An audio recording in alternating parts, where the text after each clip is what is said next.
In the midst of the Civil War, Robert E. Lee once said, "I don't think we could have an army without music." The Civil War was basically America's first great concert. And that's what we're talking about today. This is Laughs from the Past.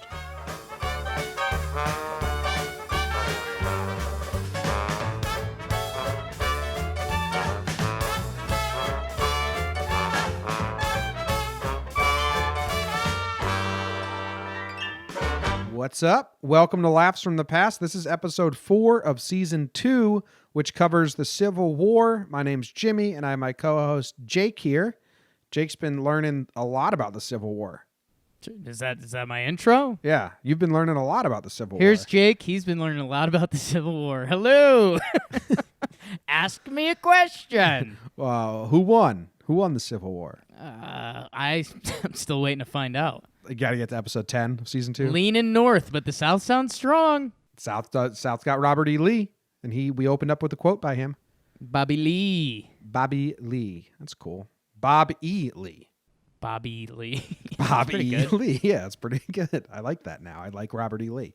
So yeah, there's a lot of music in the Civil War. Episode 1, we talked about some fun facts, the intro. Episode 2, we talked about John Brown. Talked about, what was last episode? Oh, Battle of Bull Run and the Spectators and Wilmer McLean, who you felt bad for in the end. Wilma. Now we got bands. When you think of the Civil War, do you think concert? Do you think music? Do you think bands? A little bit. Like, I think. Is that Barney or Yankee Doodle Dandy? What is that?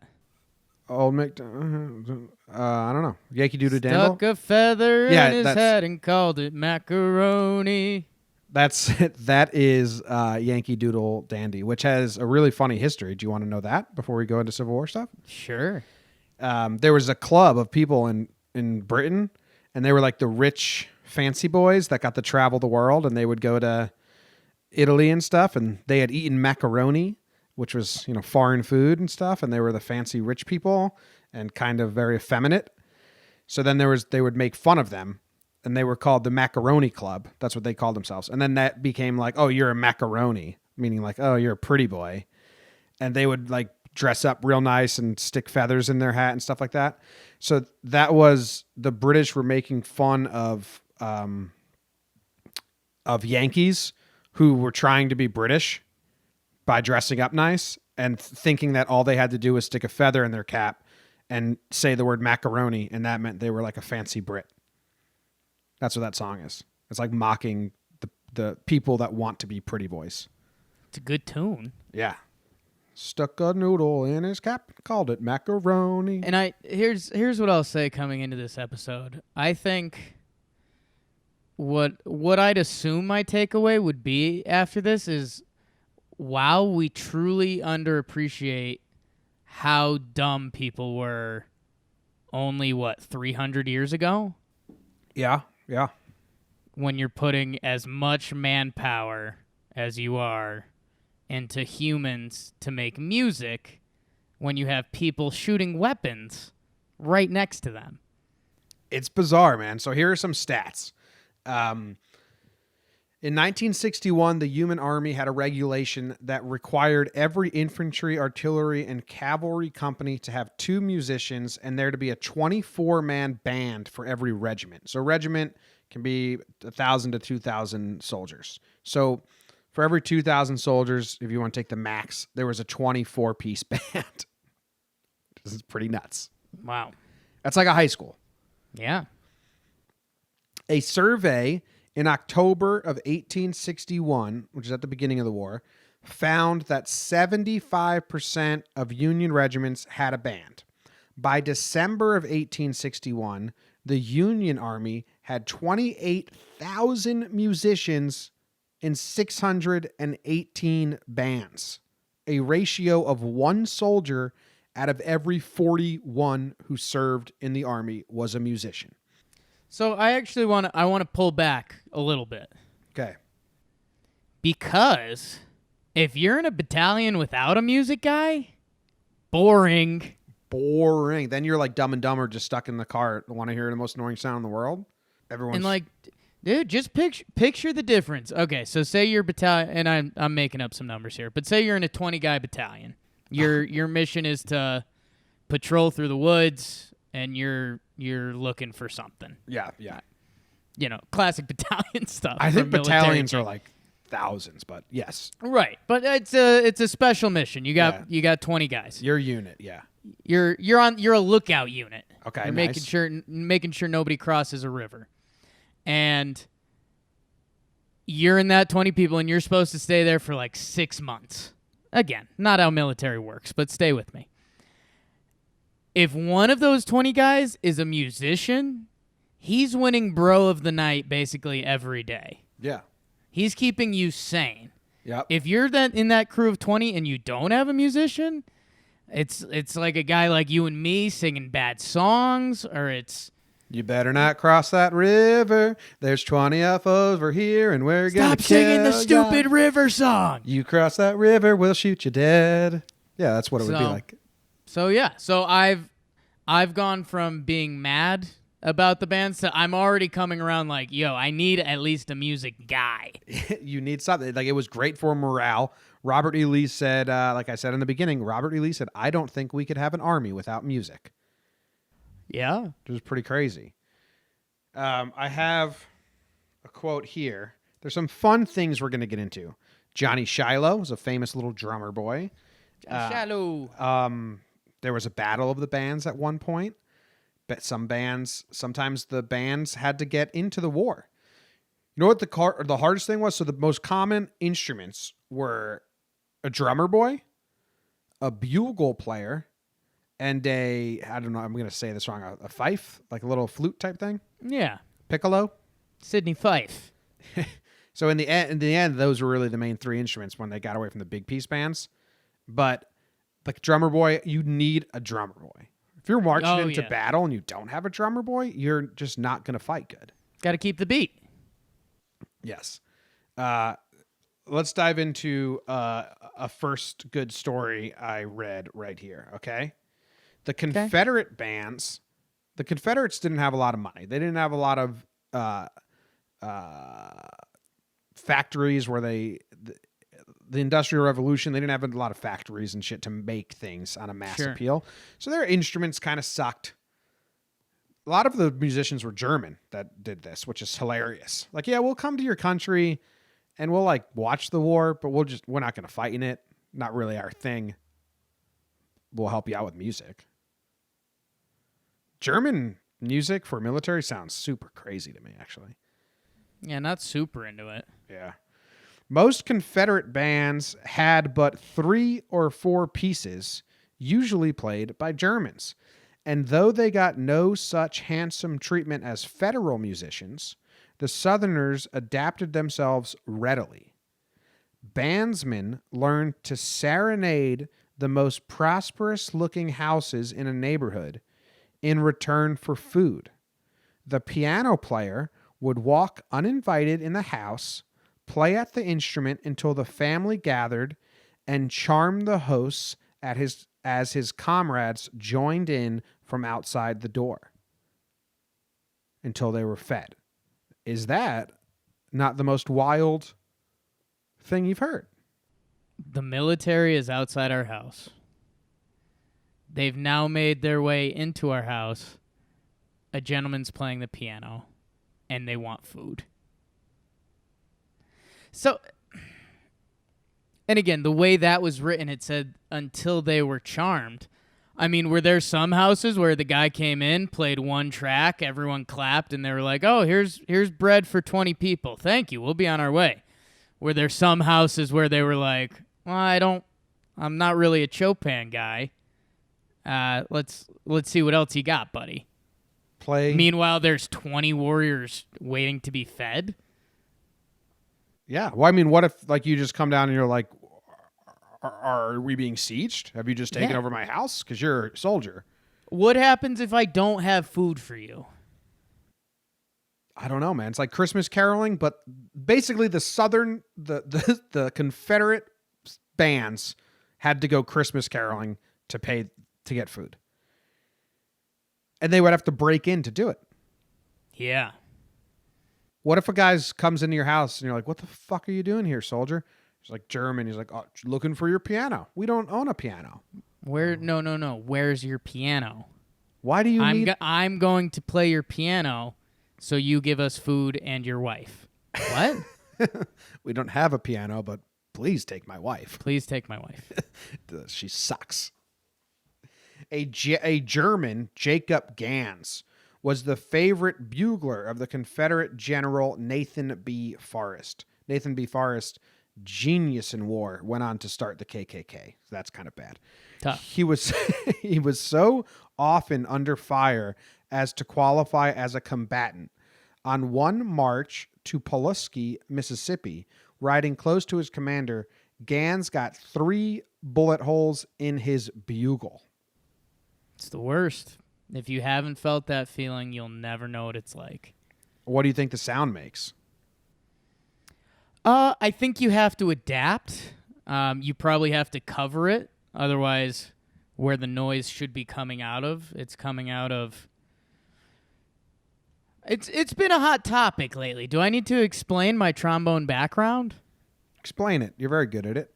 I was low section leader of the low brass in 7th grade because it came down to one vote, and the kid was kind of a kid that probably struggled to get through middle school a little more than other people.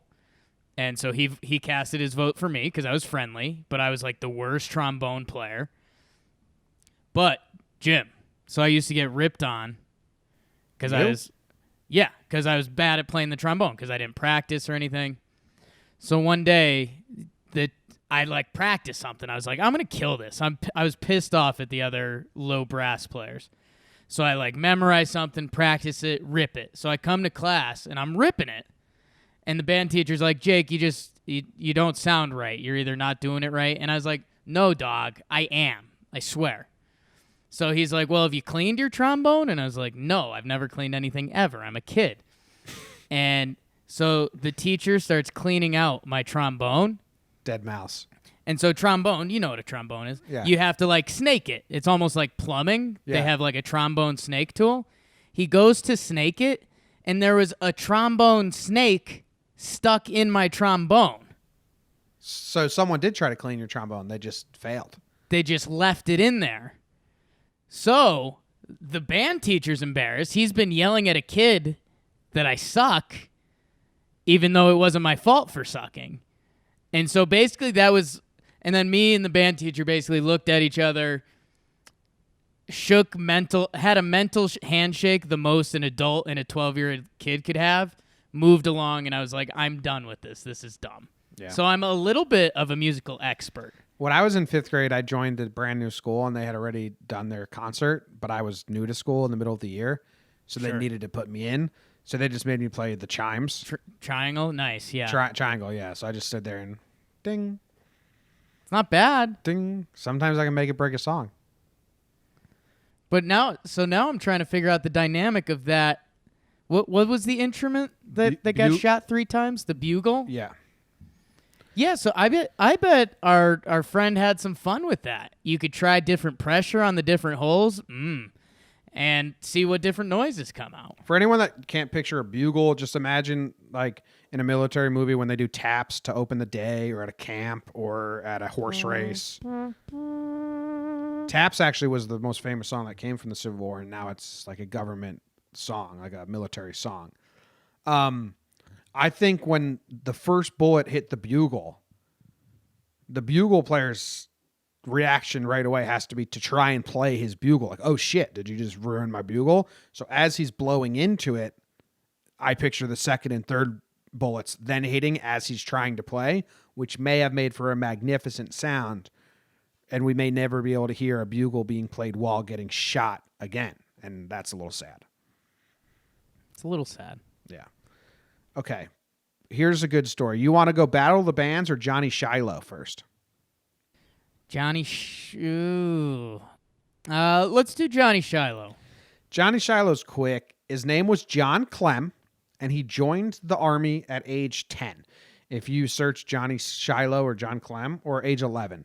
he joined the army as a drummer boy. He's like 4 feet tall. There's like a little drummer boy, if you will. Little drummer boy. He tried to join, and they were like, no. And then he became this mascot.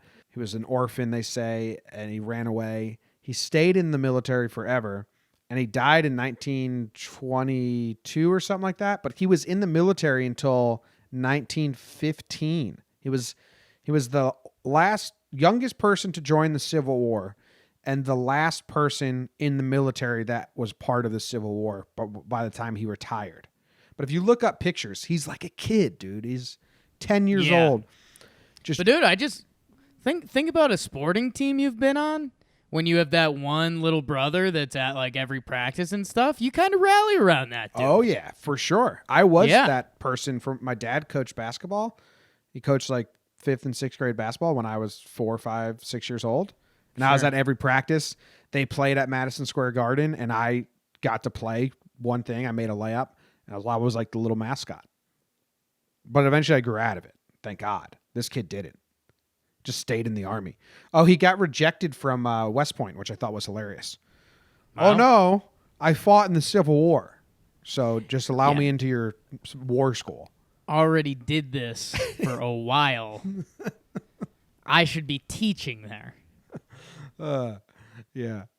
There's one battle in the Civil War at Gettysburg, little round top, I think it's called, where the musicians had to throw down their weapons and just start amputating the injured and shit. And it's now like, hold up.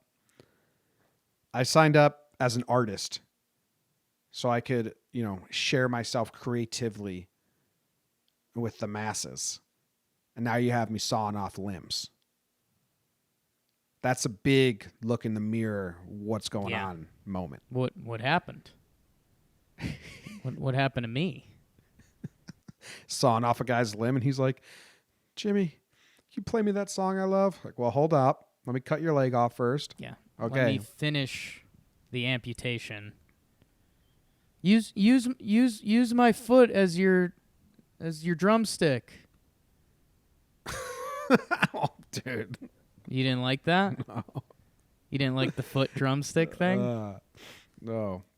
Yeah, cut my leg off and then use it as your instrument. Blow through the empty hole in my lungs.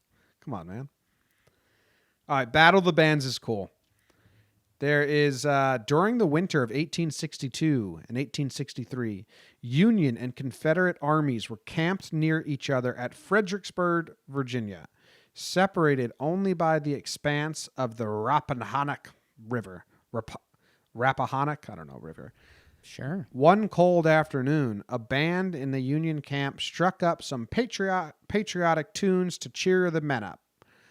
They were answered from across the river by a Confederate band. The Union played another tune, followed by the Confederates, who also did their best to play the same song. Back and forth, the musical duel went into the evening hours. The original Battle of the Bands. The OG Battle of the Bands. When did bands start? Is that a dumb question? Yeah, I think bands are since the invention of music. So I guess that's what I'm saying, because I know we're being a little facetious there, but was Battle of Bands a thing in 1400s Europe? I don't know. I don't know if they had dueling bands. I might have to look into that afterwards, because that would be fun. First ever Battle of the Bands. Just two 1400s, silly, you picture music behind a king before he talks, just dueling. That's what I'm talking about. I'm here for that. That's what the kids say. The Wikipedia says mid-1960s, so they don't even have this instance in their Wikipedia. So, hey, Wiki, fix your shit. Wiki. So this is the Battle of the Bands now. Do you think next day when they're fighting and killing each other, and our band kicked your ass? Take this, and our band just kicked your ass last night. Maybe. Dude, war or morale and unity is such a weird thing. If your band lost the Battle of the Bands, it doesn't matter how much more men and firepower, you're a little downtrodden. Or it's the opposite. You got to rally behind your band. Your pitcher gives you a bad day on the mound. you got to bring it with the sticks. It's true. That's true. Okay, I don't know. Want to know, how do you think the Battle of the Bands ended? With everyone kind of giving a little elbow and a wink and being like, yo, let's not even kill each other anymore. This whole thing is stupid. Let's just play music and drink beer, huh? Yeah. There was a guy in a plantation down the road said we could take his wife. We were just looking for his piano. Would you Union soldiers be interested in that? Trade you the wife to not kill everyone. Yeah, that's good. Well, you're pretty close, actually. What happened was both bands, one band started playing a song called Home Sweet Home that was written on the Civil War. And then the other band said, yeah, we'll play that. So they played the same song at the same time. And all the men listened to the song at the same time or sang it along. And so now they're like, they've come together. That's like a classic movie scene. In the movie, they would sing together, Home Sweet Home, and then go home. But they just fought each other the next day. I have Home Sweet Home, a rendition, as close as I could find to what it might have sounded like back then. So I'm going to play it for you and for the listeners, okay? Here we go. An exile from home, splendor dazzles in vain. Oh, give me my lowly thatched cottage again. The birds singing gaily that came at my call. Give me them and that peace of mind dearer than all. Home, home, sweet, sweet home. There's no place like home. There's no place like home. All right, so I wanted to let it run till the chorus came because it's just home, home. There's no place like home. This was the favorite song for everyone. Now I want to find the Pretty lyrics. good. It's not bad. So the lyrics are, mid pleasures and palaces, though I may roam, be it ever so humble, there's no place like home. A charm from the sky seems to hollow us here, which seek through the world in never met with elsewhere. I don't even know what that means. To thee I'll return, O wonder burdened with care. The heart's dearest solace will smile on me there. No more from that cottage, again I will roam. Be ever so humble, there's no place like home. What were the rules on singing? I think everyone sang. Because I don't think there was singers in the band. I think they just provided the instruments, and then you would buy lyric sheets. Lyric sheets were a huge thing that blew up during the Civil War because kind of like these sing songs were written for and mass produced for like the biggest time, not the first time. So lyric sheets became a big thing. So you would buy them and it would be a little booklet and then you have the lyrics and then you would all pass it around and sing. Was it shunned upon if you didn't sing? Because not everyone was singing. Not everyone was singing. No, I don't think it was shunned upon. I think it's the same, like in a... Do you think it was like national anthem style? Like, I don't know. Like, it's kind of shunned upon, but the people almost want you mouthing the words. Maybe. There's intense focus. I don't know. You needed enough people to sing that the words were heard. But if you were ruining the song, you gotta get out. Okay. I got shunned on for not singing after a hockey game once in high school. We had our win song, but I was pissed, so I didn't sing. So the coach and the captain sat me down and were like, why didn't you sing? And I was like, because I was pissed. Because you sat me, didn't need to be sat. Did you learn your lesson? No, I said they learned theirs. I said I'd gotten over it because they pulled me aside like 3 hours later after like the bus ride home and hanging out at the hotel. I was like, I was over it, but did you sing when you were upset after that one game, Captain? He was like, no, because he was, and I was like, okay, so. Let's never do this again because I was over it and now I'm mad again. Now I'm mad again that you brought it up. Yeah. Why don't you just let me get over it in my own terms? Shut up. No. But we did have to sing our win song in hockey. And if I was a hockey coach, if I was a hockey locker room football coach, I would do that as well. Right. You have to have a win Kinda song. have to. You have to have a win song, and everyone's got to sing because you're not better than the team. So like I was Right. fine with them being upset that I wasn't singing because that was my point. Well, yeah. But you got to sing.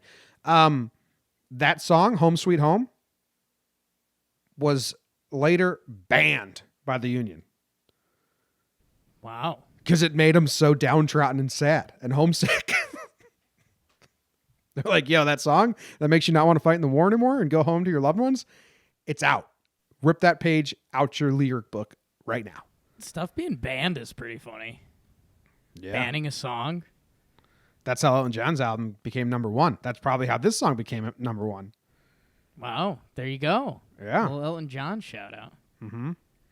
So despite the popularity of military bans, a cost-conscious Congress didn't want to bear the cost of funding a band for all the regiments of the Union Army and ordered an inquiry.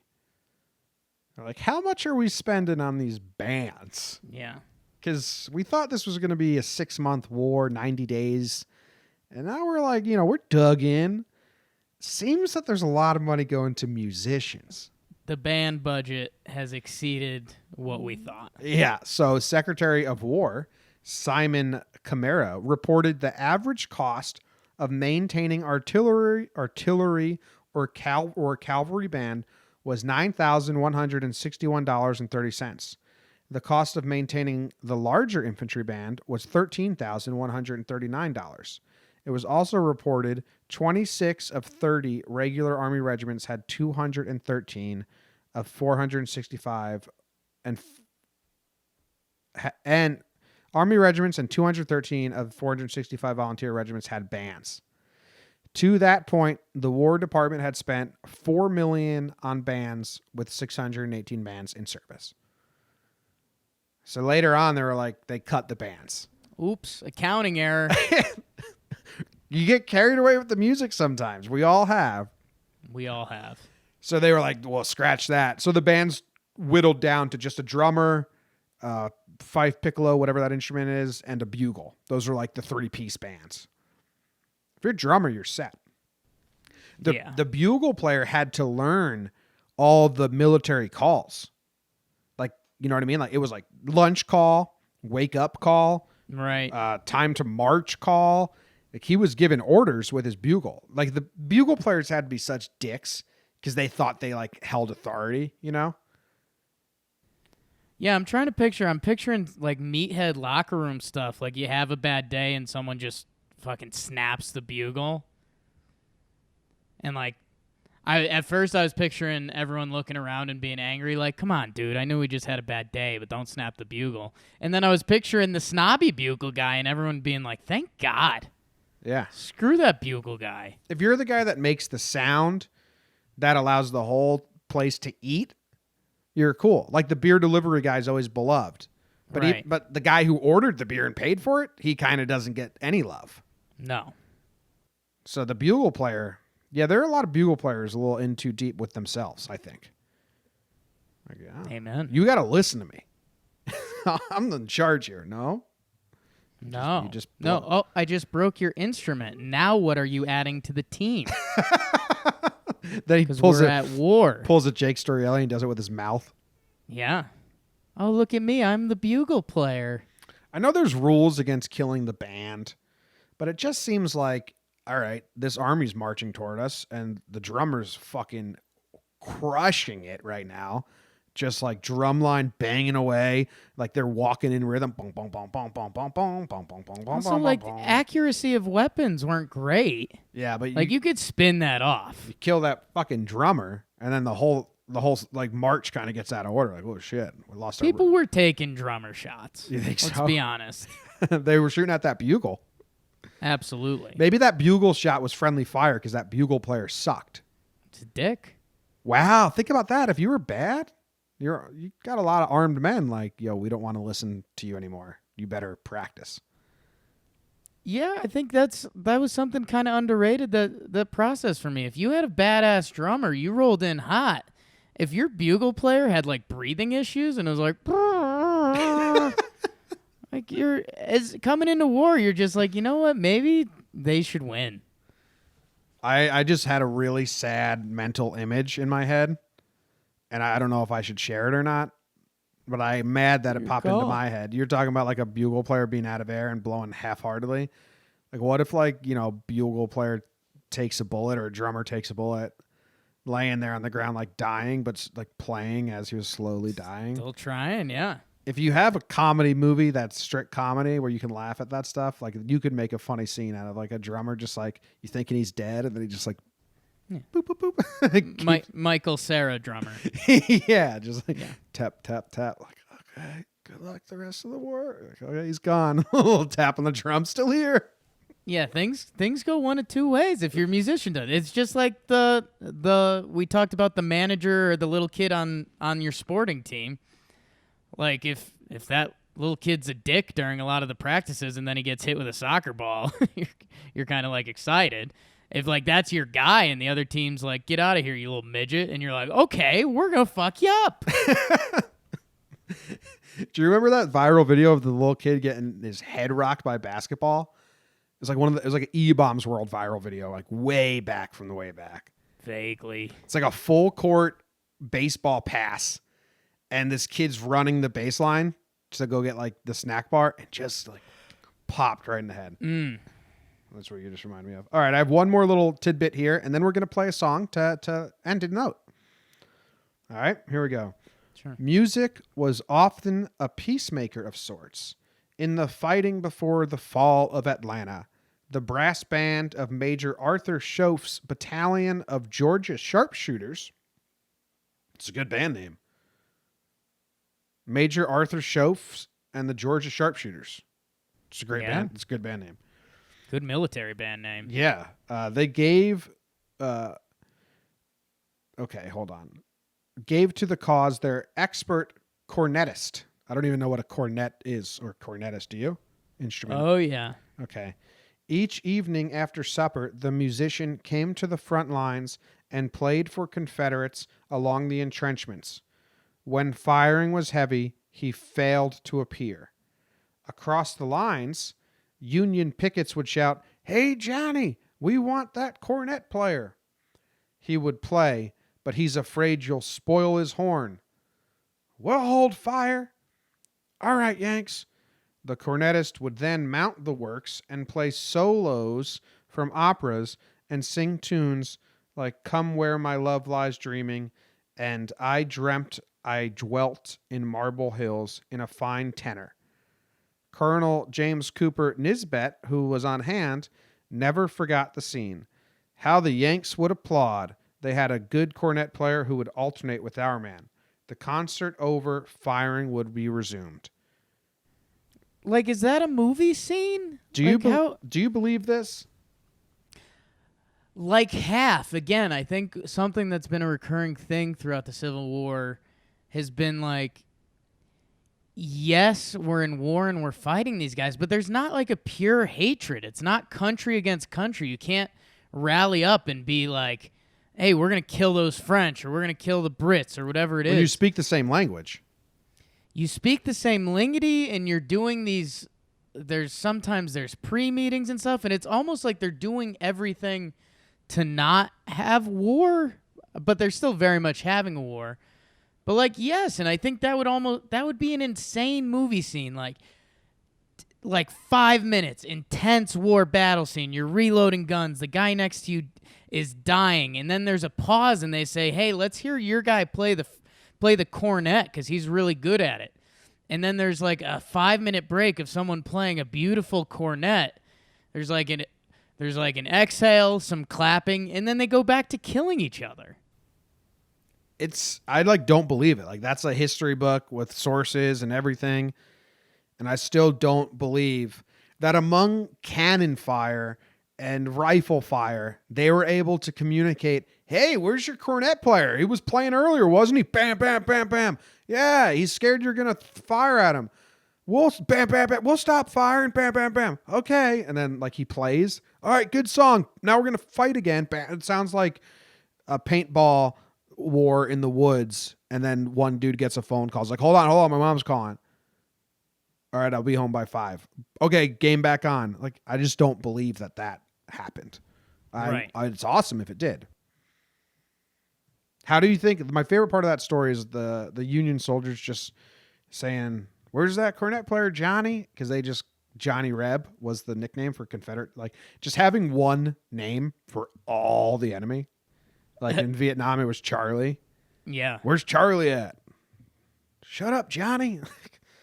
My name's Mitch. I'm from Georgia. And I don't really agree with slavery, but okay.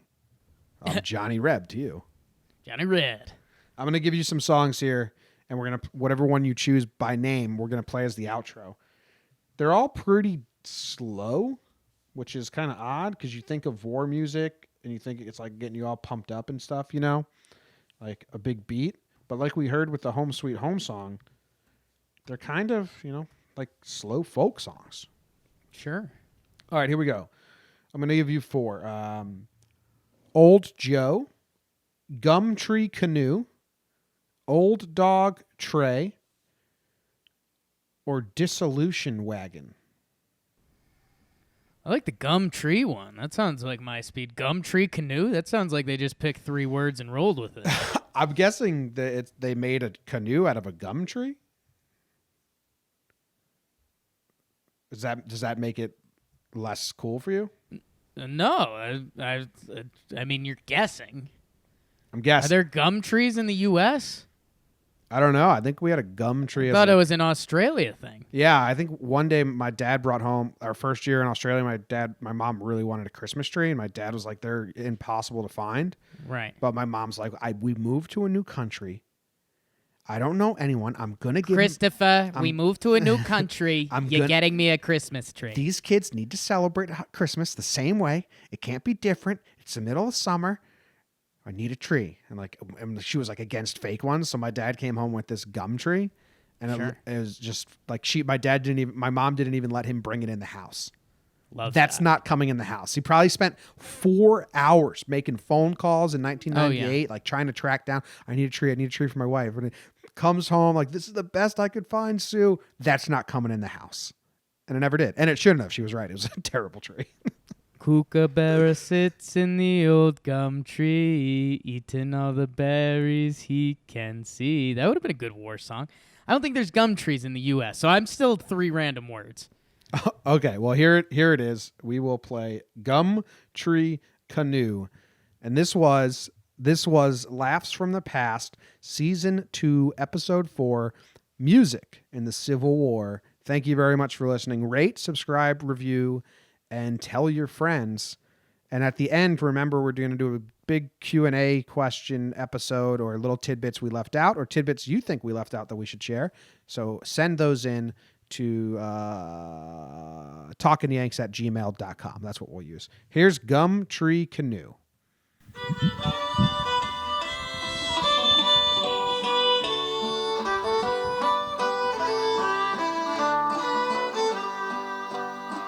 On the Tombigbee River, so bright I was born, in a hut made of husk of the tall yellow corn. It was there I first met with my Jula so true, and I rode her about in my gum tree canoe, singing roll away, roll o'er the water so blue, like a You said feather this was slow? will This is float in banger. my gum I never heard tree this canoe. Pretty good. I'm going to let it ride out for the next 2. All day in the fields of soft cotton I'd hoe, and I think of my Jula and sing as I go. Oh, I catched her a bird with a wing of true blue, and at night sail around in my gum tree canoe, singing roll away, roll o'er the water so blue, like a feather will float in my gum tree canoe. Should I let it go one more?